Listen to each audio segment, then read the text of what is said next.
Afternoon. Toby, you right? Very well, how are you? Yeah, good, thanks, mate. Thank you. Hello, welcome back to another Ask Mark.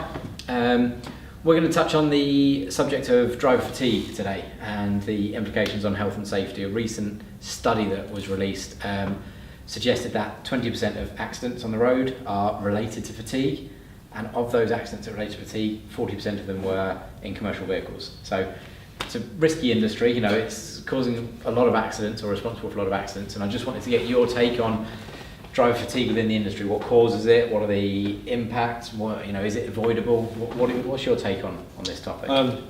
So probably, lack of sleep is the obvious one. Yeah. Health, maybe being ill.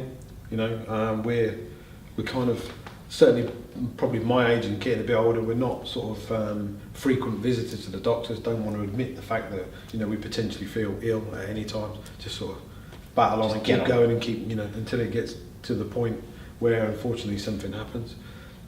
Fatigue itself and sort of the lack of sleep for me is firstly the responsibility obviously of the operator to look at maybe the way that the particular driver's days are planned, schedules, look at their dates, look at their start times. Right. So we talk about things like the circadian rhythm. Yep. Between the hours of 0200 and 0400, your body is saying you should be asleep. Yes. Yeah. Not getting up. Yeah. Yeah. To go to work, or even not being at work. Yeah. How much sleep do you get between finishing your duty and starting your next duty? Right. If you're on a daily rest reduction, so you've got 9 hours. If you live an hour away from the depot, that's 2 hours off that 9 hours that you're off. So now you're into a 7-hour sleep pattern. Nobody goes home and fall straight to sleep. No. Yeah, we all eat, shower, so on and so forth.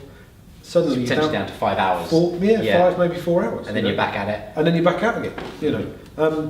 And I think that's just the way the industry's gone, because the demand from us as consumers has become greater. The competition and the challenges have got more and more. Yeah. And it's been a lot harder and a lot more difficult to sort of manage in that sense. Yes. The thing I would say is that I think operators today are probably more aware of it. Yeah. And are starting now to deal with those issues. So they try and bear it in mind when they're scheduling people, when they're looking at. Yeah, I mean, happens. If you there's all kinds of different sort of planning tools out there on the market. So with the parameters that they set in those planning tools, those issues, I'm not going to say will disappear, but certainly become less and less frequent. Managed as much as they can be. Yeah. And the other thing is, as well, from an operator's point of view, is if you see one of your drivers that comes in and looks, as if he's not slept, ask him. Yeah. All, whether it doesn't matter whether you're an operator or a driver, you have a duty, a care, and a responsibility. Yeah. Just ask the question. No, it's tough because the industry is 24 hours a day, 7 days a week. It's not like retail where the shops are only open for certain hours. It goes all the time. Potentially. Yeah. We may be going round full circle. Definitely Mark's phone. That's not my phone. My phone's in my pocket. Toby.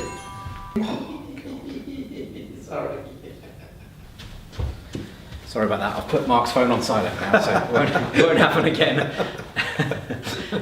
So just to wrap up on fatigue. The last point I was going to make. Potentially, there's talks, especially in major cities now, to move deliveries into night time.